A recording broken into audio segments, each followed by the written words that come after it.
Welcome to the Spheres of Spirit with Nancy Myers, aka the Lady of the Light. Nancy will discuss the everyday magic and wisdom of spirit which surrounds each of us, waiting to be discovered. She will share some of her remarkable orb photos, proving that our angels, guides, loved ones in spirit, and even pets surround us and guide us in our physical world.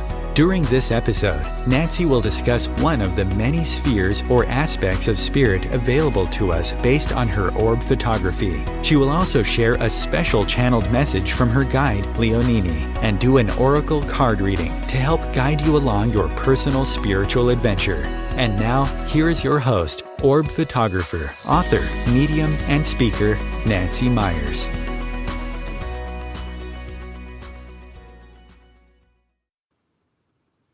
Hi there.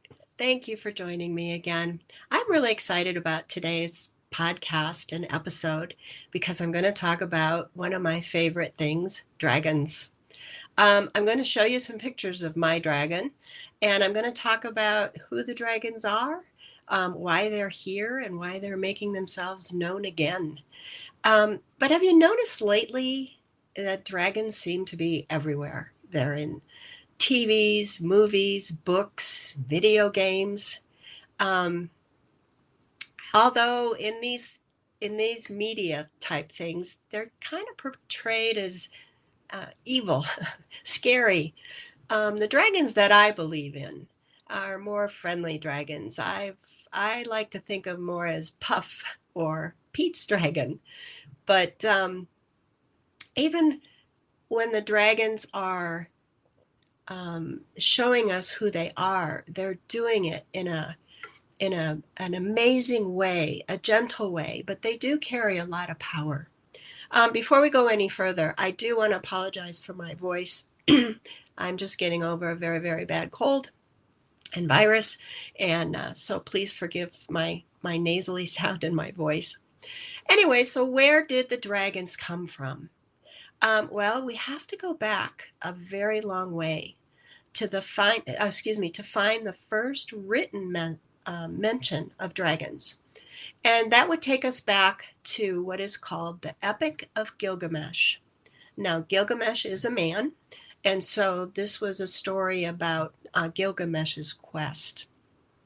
This story was written in ancient Sumerian, and it was written during the third dynasty of Ur, and they know that dynasty was around in about 2100 BC.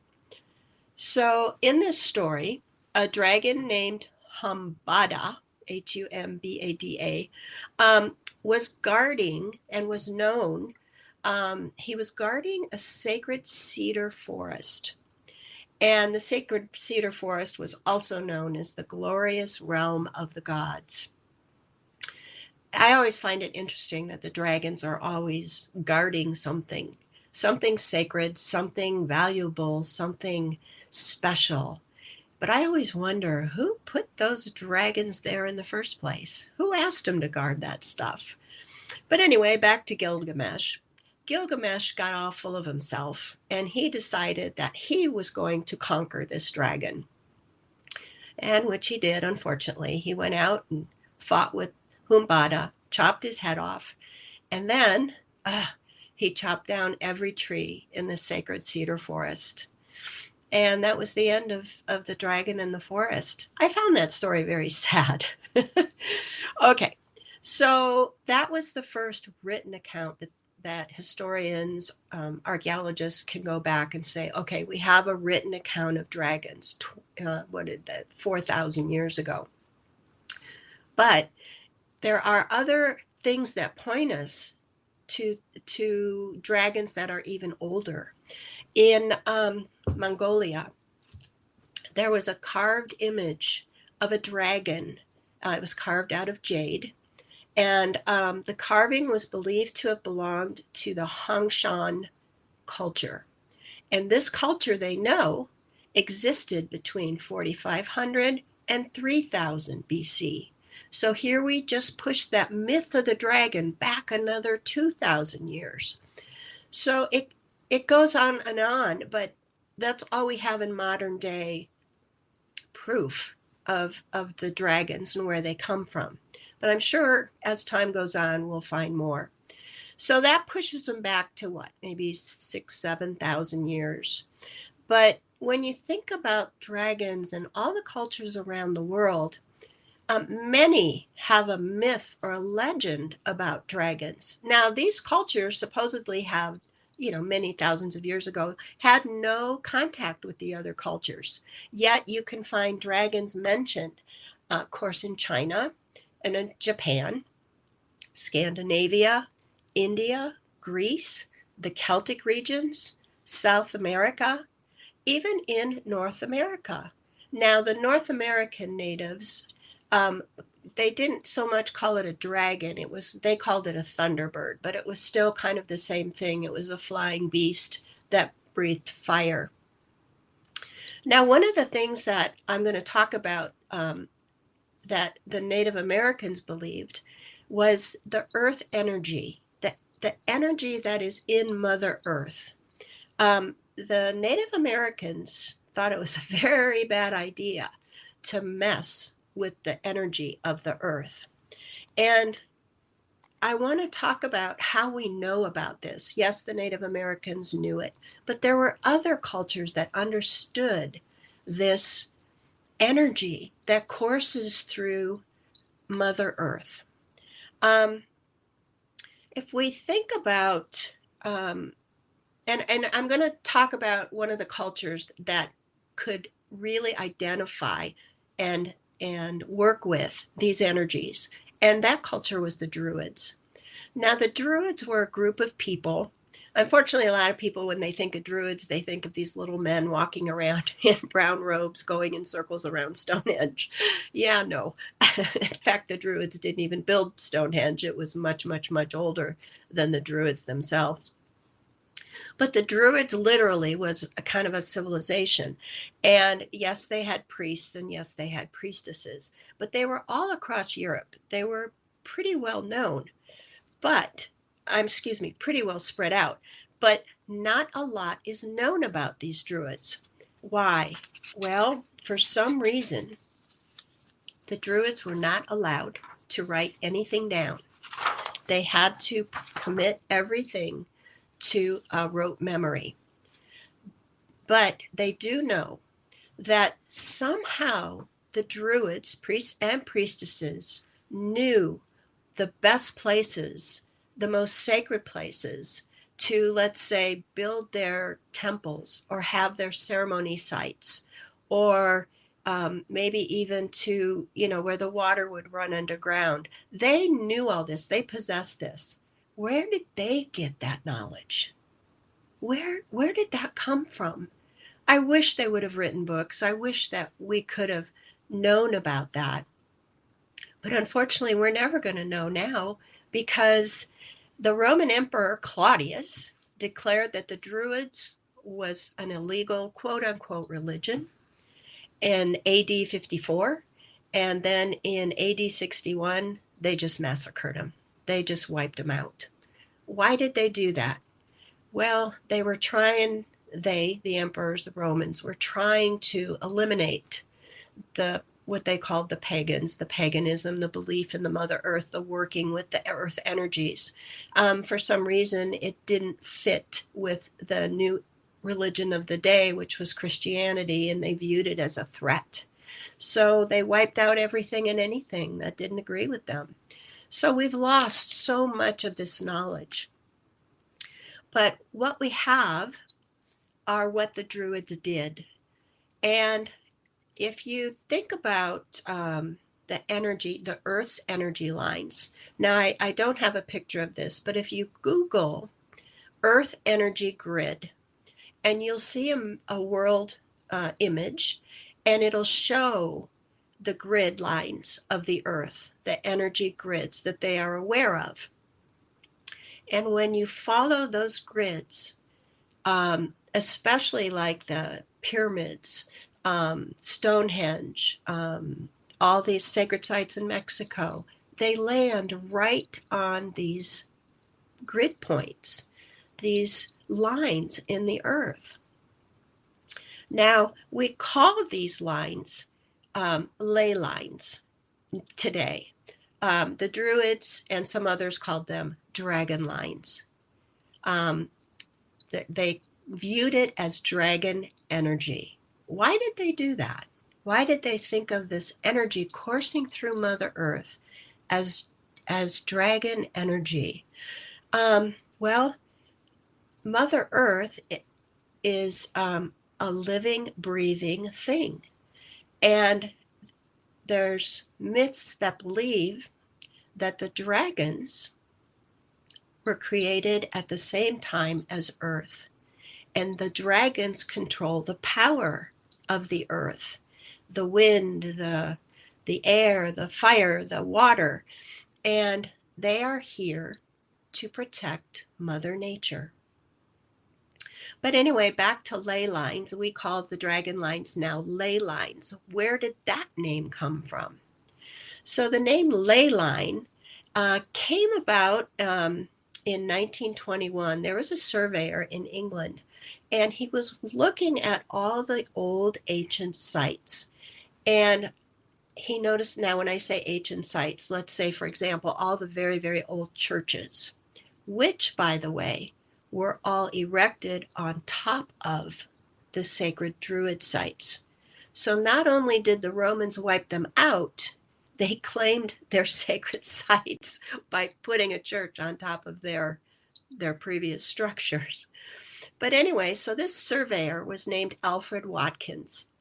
And as he plotted these lines, he went from site, ancient church site, to ancient church site, to ancient standing stone site. And when he plotted it on a map, he noticed that his map, the lines seemed to go through all these towns in England that ended in or started with ley, like Keighley, Otley, Leyland. So he dubbed them the ley lines. So that is how the term came about, the ley lines. I like to call them dragon energy lines, but that's okay. So if Mother Earth is a living, breathing entity and the dragon lines are her energy, then the dragons represent divine feminine energy. And now it's time to wake up that energy. We have been under, I can't talk about the dragons and the dragon lines without mentioning the shift, the age of Aquarius. We have been under patriarchal control, dominance, if you will, for nearly 10,000 years. Well, because of that situation, and because the earth energies and the dragons are feminine, divine feminine energy, they retreated a bit. They went back down. And now, because we are literally entering the age of Aquarius, and that's what the Mayan calendar said. Okay, every 26,000 years, we enter a new age.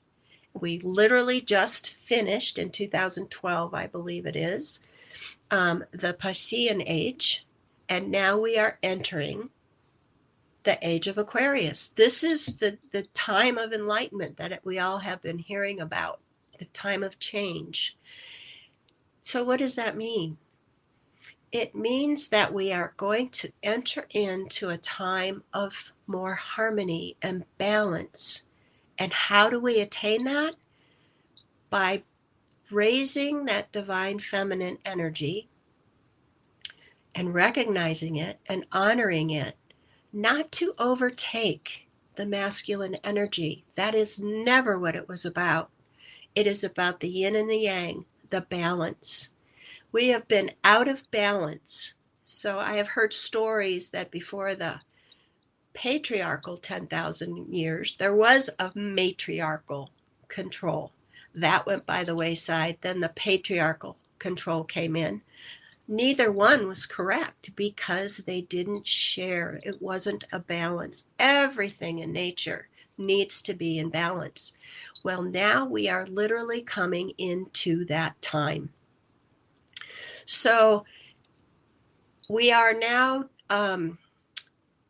thinking about and allowing ourselves to be aware of the other energies now that are coming to our planet, that are waking up, and the dragons are a part of this. So I wanted to talk a little bit more about this shift and the energy of the earth. It's not that it ever went away. It's not that the dragons totally disappeared, but they retreated a bit because it wasn't their time. But if I go back in time and say, where did this knowledge that there were dragons come from? Was it an enlightened civilization 20,000 years ago that could see them, that were aware of the energies? It had to have been. It had to have been to have been in every culture. I think it would be impossible or kind of silly to believe that all these cultures around the world all of a sudden just made up dragons at the same time. There's some basis of truth. And I hope, and it's my firm belief, that now we are going to see this more and more. You know, and at the top of the show, I promised you that I would show you pictures of my dragon. And I'm going to do that in just a minute. But I wanted to tell you, my friend who I started out orb photography with, and her abilities then kind of morphed from orbs into what we called angel mist. Now, angel mist, and you'll see in the photo in a minute, it kind of looks like fog, but it's not.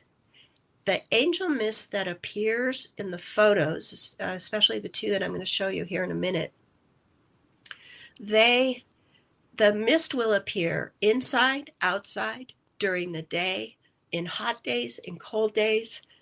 So it's not weather related. It's a phenomenon of almost what they call, maybe ectoplasm. It only shows up on the film. You cannot see it with your eyes. So if we can bring up the first photo here, and I'm just going to, okay, there it is. So you can see the mist, angel mist over my head, right? So to set this up, I was outside in her backyard, and she took this picture. And now this is not colorized. This is how that mist appeared in the photo. And hopefully you can see I outlined a little bit. And again, every time I show my photos on another medium, the image degrades a little bit. I tell people the very best place to see all the photos is on the back of my camera, which is obviously not possible. But when I saw this photo, I almost cried. I had always believed in dragons. I always had a special place in my heart for dragons. And when I saw this dragon looming large over me, I could see him. He's facing front on, and it's almost like he has me enveloped and he's watching over me. I say he, that's not true. It's she. But she's also almost watching over me. Now, is it a friendly dragon? Yes. But is it a powerful dragon? Yes. I just found this amazing. So I would sit in meditation and I'd find out everything I could about dragons. Now, I told you that dragons were making a huge comeback. They're a comeback, and they are very much in vogue. So I did some research. Okay, why?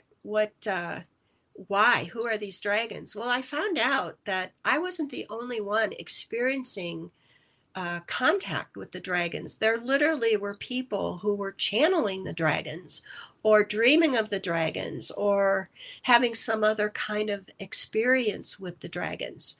So they said, in order to get to know the dragons, sit in meditation and see if you can make contact. And so I did. And I tell everybody, if you're going to sit in meditation and want to contact, let's say your guide, your angel, your dragon, whatever, I always start with a name. So I said, okay, if I have a name, if I have a dragon, could you tell me your name? Because when I say a name, that connects me. I like that verbal connection. But anyway, the name that came in was Calypso. And if you look up Calypso, Calypso was I think it was a Greek god, but I know Calypso as the name of Jacques Cousteau's boat. Do you remember Jacques Cousteau? And as soon as I heard Calypso, I heard that song, My Calypso, the things that you've shown us, just crazy. But anyway, so that was my dragon. So time went by, but I would talk, I would meditate. And so it was now maybe 5 or 6 months later. And my friend was back in town, and I said, why don't you come over? And I said, because the first picture was in her backyard. I said, why don't you come to my backyard, tonight? I'm going to call in Calypso, and let's see what we get. And so she came over. It was a warm night. So again, there was no fog. There was no mist. There was nothing. And I called in Calypso. I raised my hand, as you can see, and I asked Calypso to be near me. Now I've put an image of another dragon to help you orient your eyes. And so hopefully you can see that.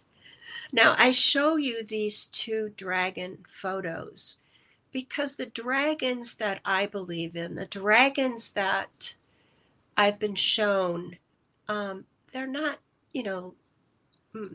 solid things. They're more ethereal, just their energy.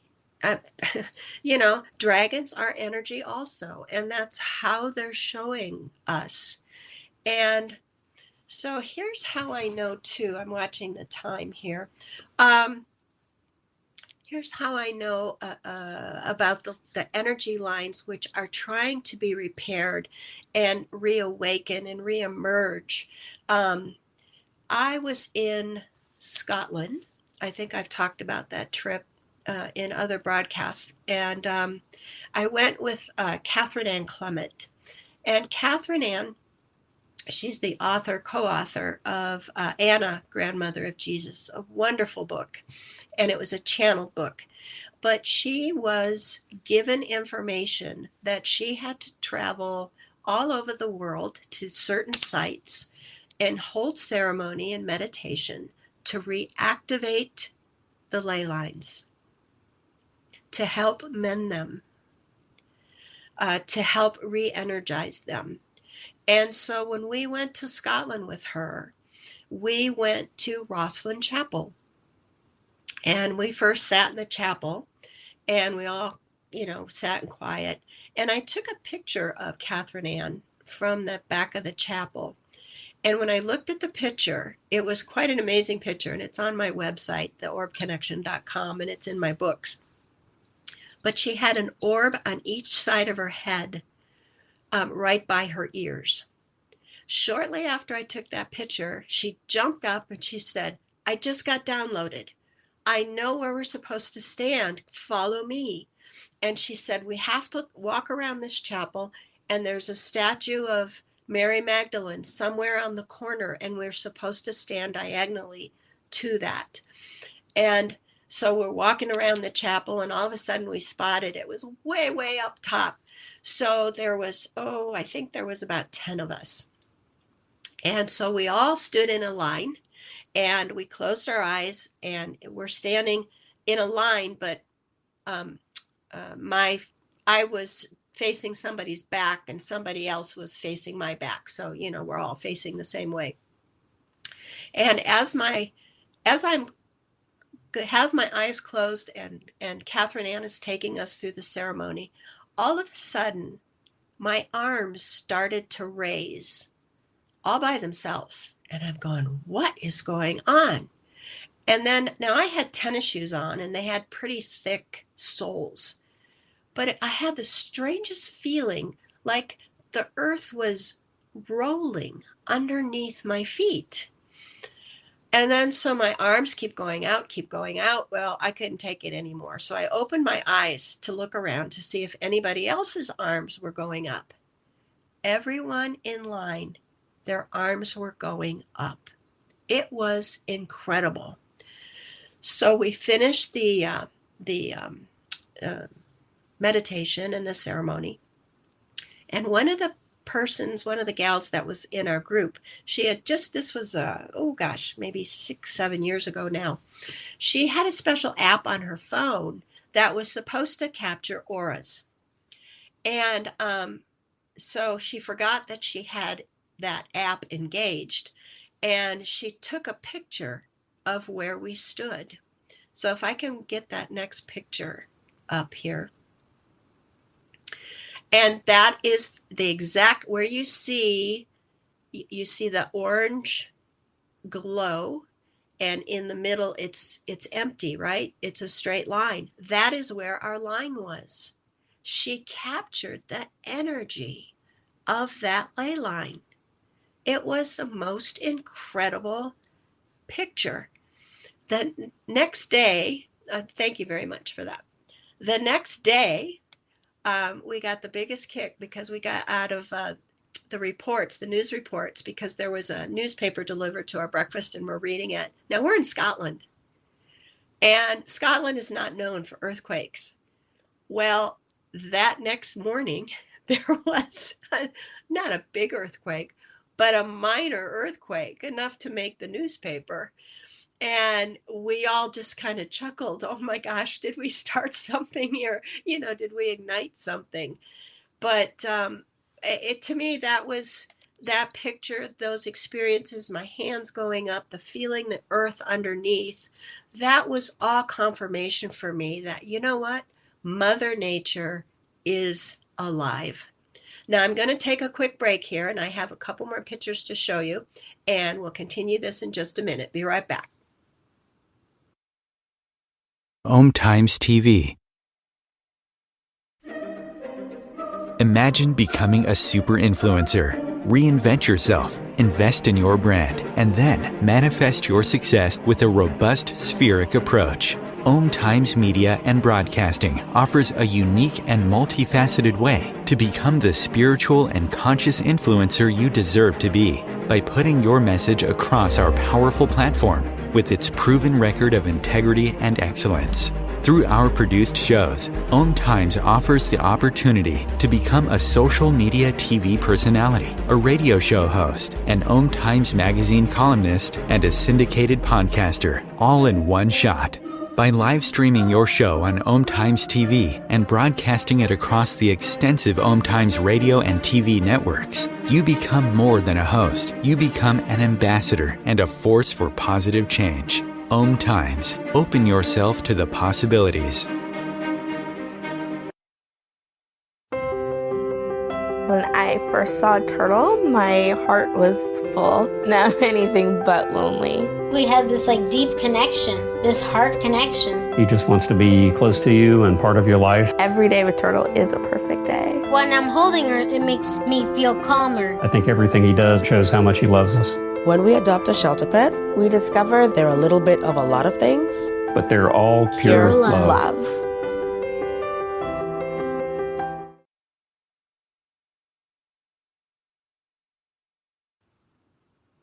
And we're back.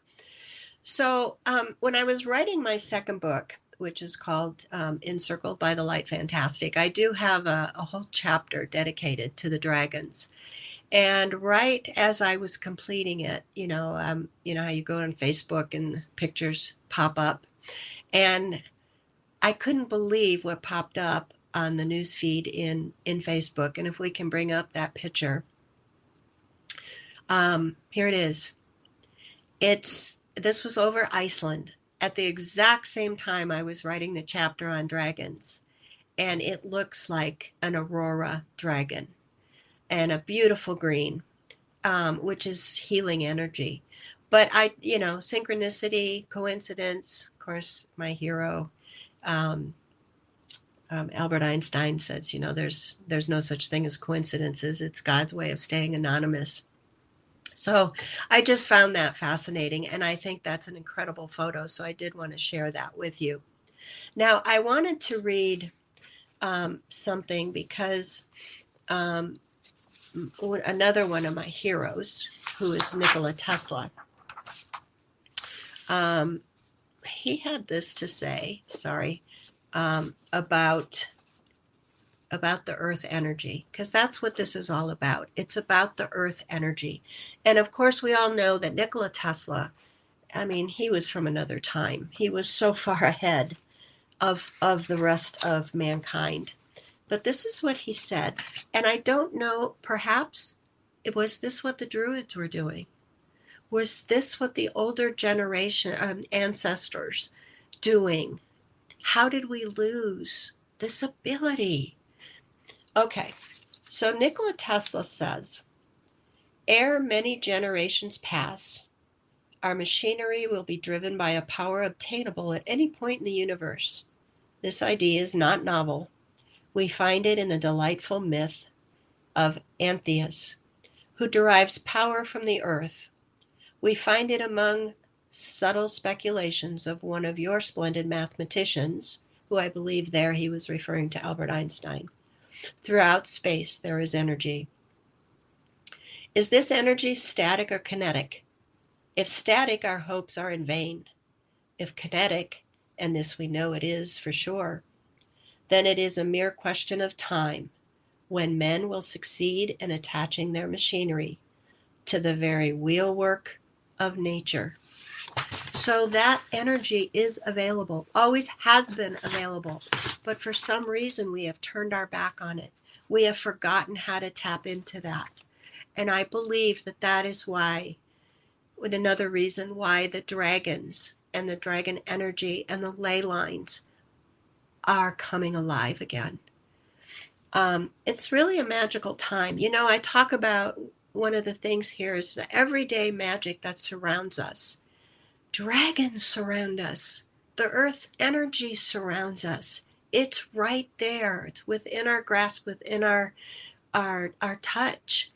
And, dragons are not just a myth, I believe. All myths have some facet of truth, some seed of truth. They came from somewhere, especially when it permeates the entire planet. So I do have another quick story. And I think this goes with the activation of the dragon energy. I have to watch time because there's so much I want to do here, so I'll do this really quick. I was in Bosnia, and in Bosnia, they have discovered giant stone spheres, perfectly round stones that are carved. Some are 2-3 feet, some are 5-6 feet in diameter.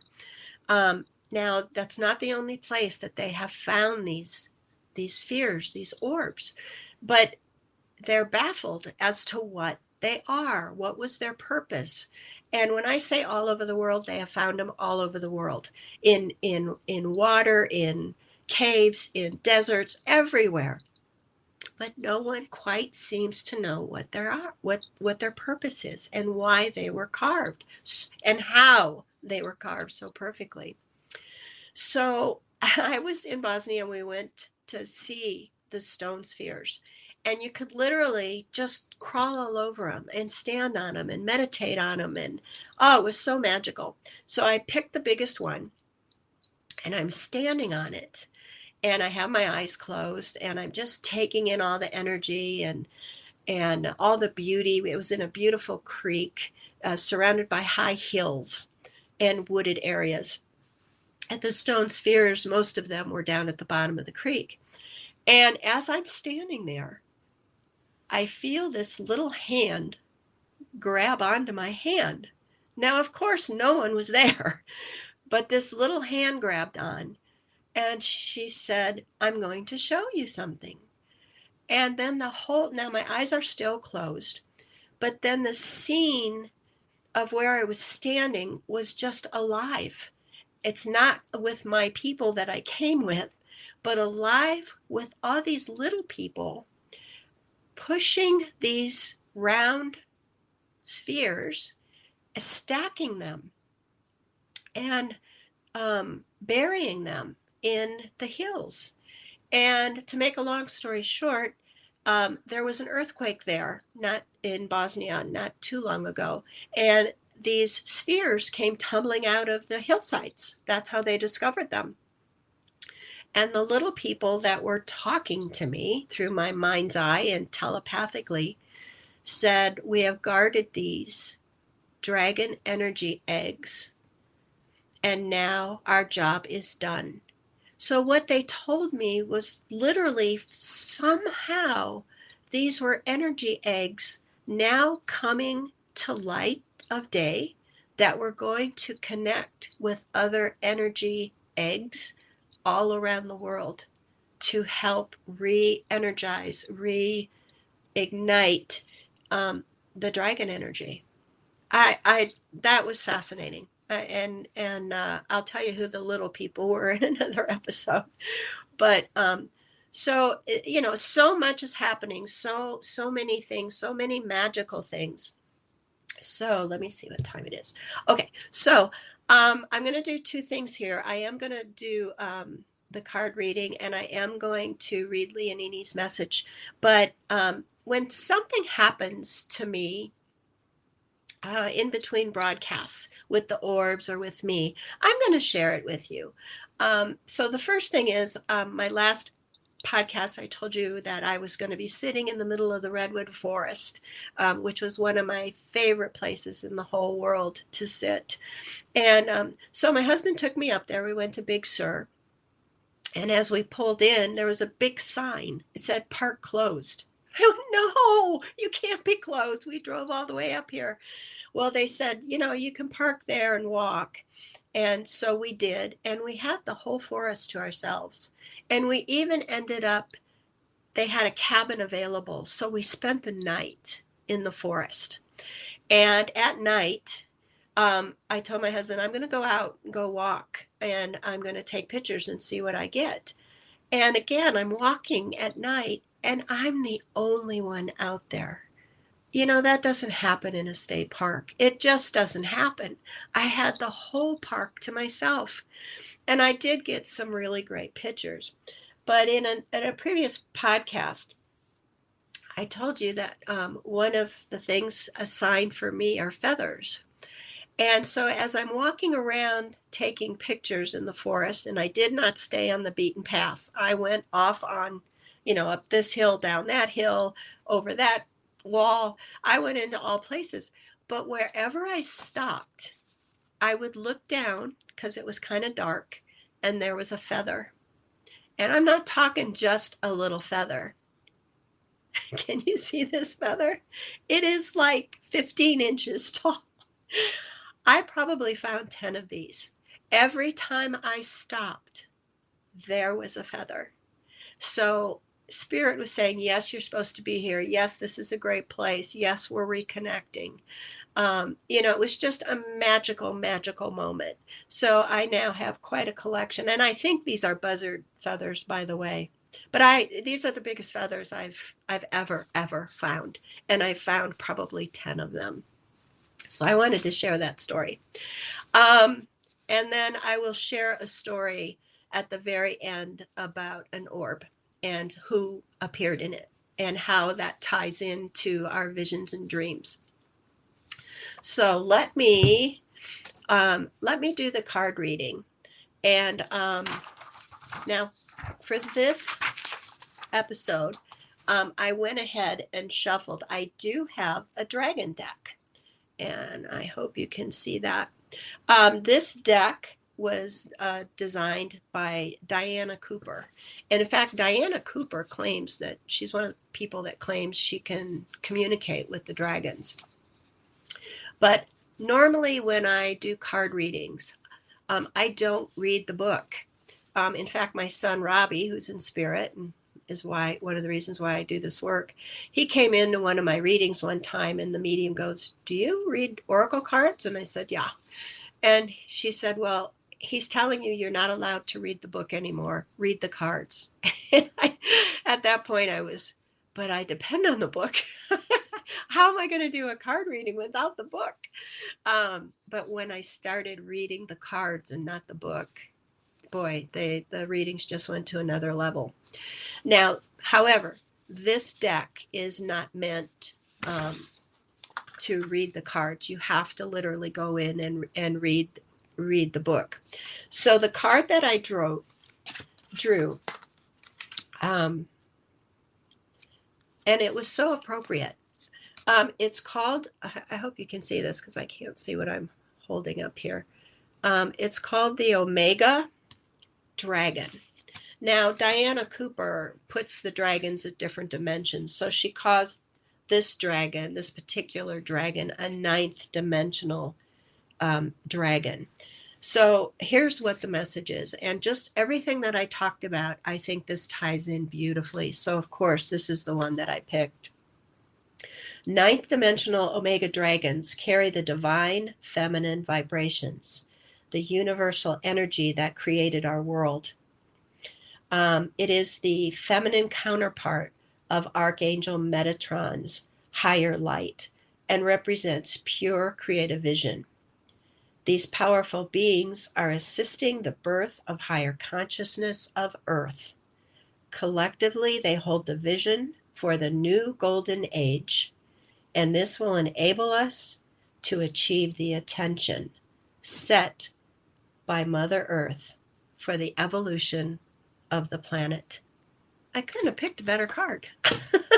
But that's what it's all about. It's all about the divine feminine energy coming back up again, not to overtake, not to diminish the masculine, but to work with the divine masculine energy so that we finally have the yin and the yang, the perfect balance, the perfect harmony.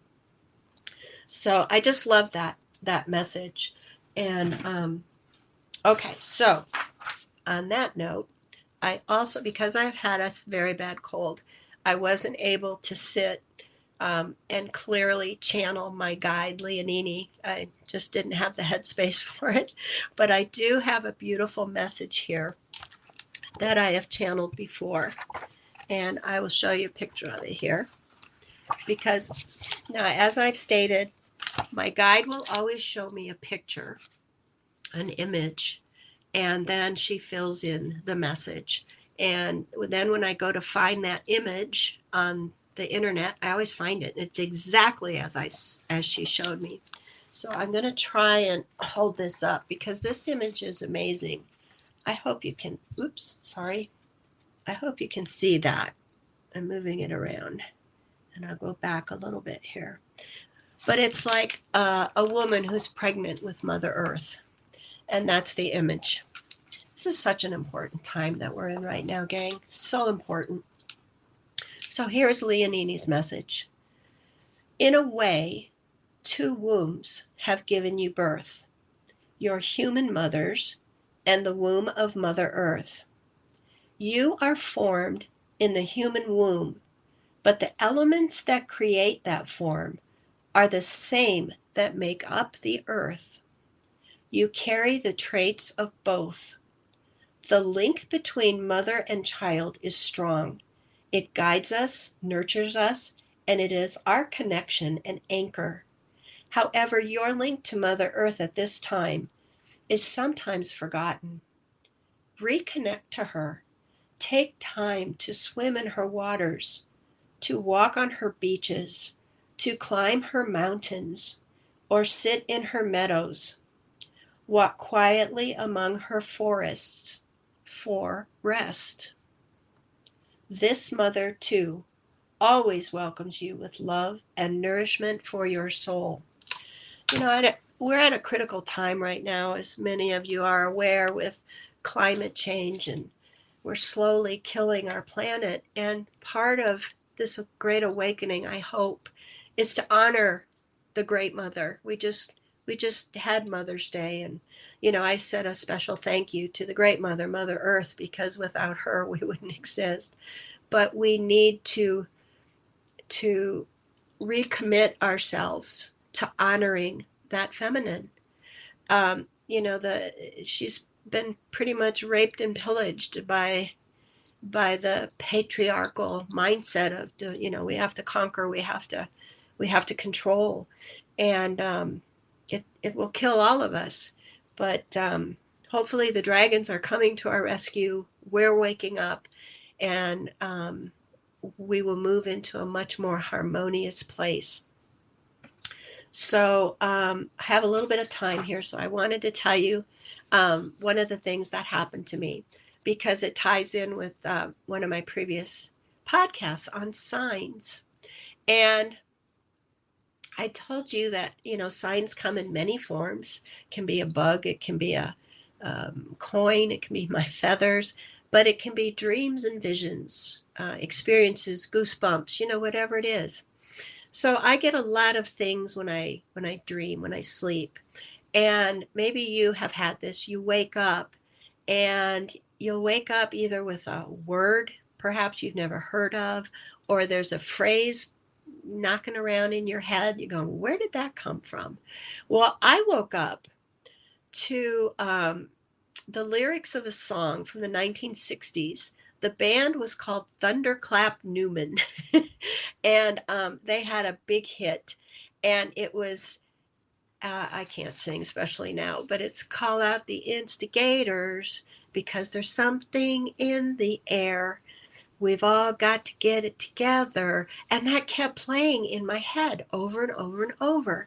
And when you read the lyrics and you go to the song, some resonate with you, parts of the song, some parts of the song don't. But I kept hearing, because there's something in the air. And then it would switch, because there's magic in the air. But call out the instigators. So I'm walking around the house all day, humming that song. Well, that night, of course, I decided again to go out and take a picture. And I got an orb. And if we can bring that last picture up. Now, it might be a little hard to see, but I put his face there so you can kind of attune your eyes. In the orb, he's kind of looking like this, but if you look for the goatee and his eyes, he's looking sideways and kind of up, I think. And you will see this. That is John, nicknamed Speedy Keen. He was with the Thunderclap Newman band in the 1960s, and he wrote that song. So why did he give me that song? Well, I started thinking about that. Well, who are and what are the instigators?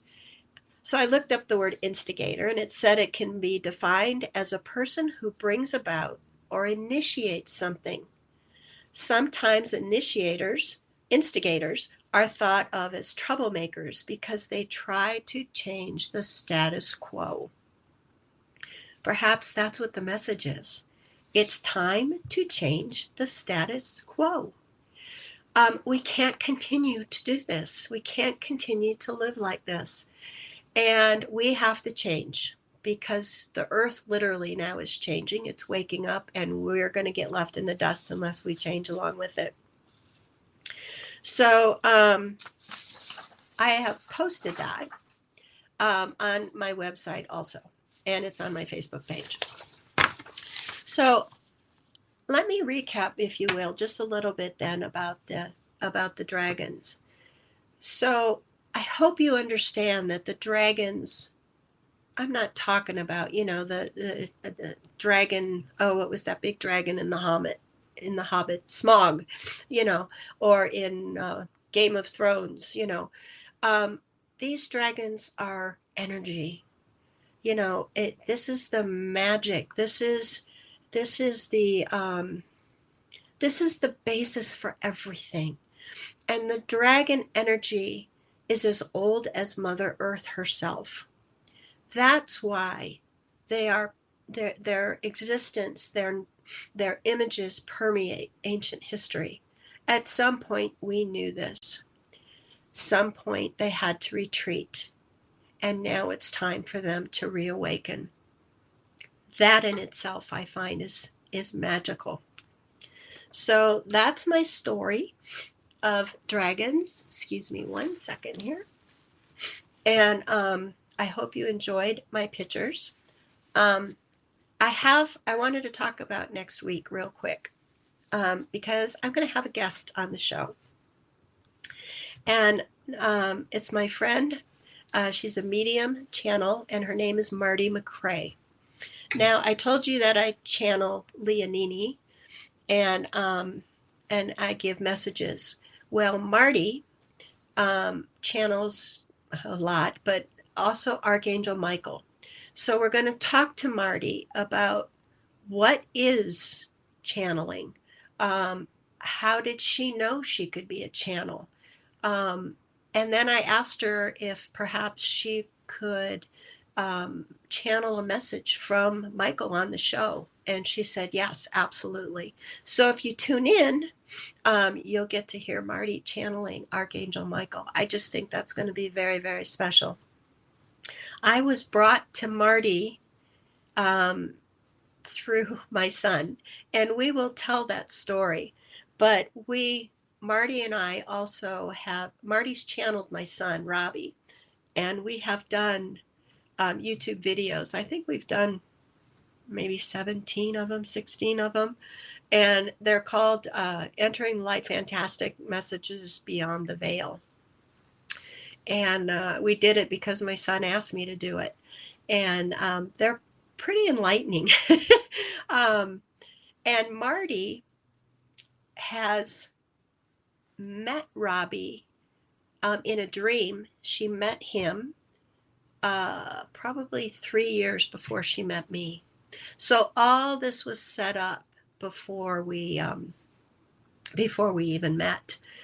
But now when I learned to channel, I didn't think I could channel. And I was lucky at the time that I could be an orb photographer, but I took a class, and the lady was a channel, and she was doing an energy healing on me. And this was probably maybe 2 or 3 years after Robbie had passed. So still kind of a newbie. And she's working on me, and she says, oh, it's a pleasure to meet another channel. And I'm looking around the room, even though I was the only one in the room. And I said, I'm not a channel. And she said, oh, yes, you are. And I said, I don't channel. And she said, you will. And so I said, okay. Well, it took probably another maybe 6 years. And I finally forced myself to take a class in channeling. And everybody, it was an online class, and it was probably a month-long class.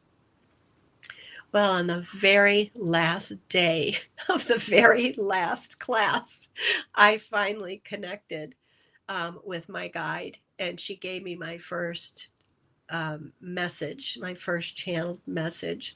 And then from there, I just tried to build upon that. And it's been magical ever since. And her messages are just, if you could hear me, and one day I promise I will try to do this on my TV, on my podcast. But people tell me that my voice changes, my cadence changes, the words used, I don't talk like that. I've read those to you, but that's not how I talk. And the messages are always so hopeful and helpful and healing, but so basic. The spirits come through, the angels come through. They're not telling us anything we don't already know. They're just reinforcing it. You know this. Now's the time to embrace it and to work with that. So we're going to talk with Marty on that. We're going to talk what it feels like to channel, and how she works with Robbie too, because my son cracks me up. But it's funny. My guide, Leonini, I have a couple minutes here, so I want to share this with you. my first workshop that I took, I think, was 8 or 9 months after my son passed. And we were doing a meditation. And I got a vision, and she spelled her name out like in white neon, Leonini, in my mind's eye. And I somehow knew that that's who my guide was. So, and then it was confirmed in several readings. So, you just never know how this path is going to affect you. You could meet dragons, you could meet, your higher self, you could, who knows? Everything to me is on this journey is just magical, and I am so very grateful for it. So I want to thank you again. I hope I piqued your interest about the dragons, or at least expanded your acceptance of the dragons. And I am so very grateful for you for joining the show. I look forward to seeing you again on 2 weeks, always on the second and fourth Thursday of every month. So we'll see you then. Take care. Bye.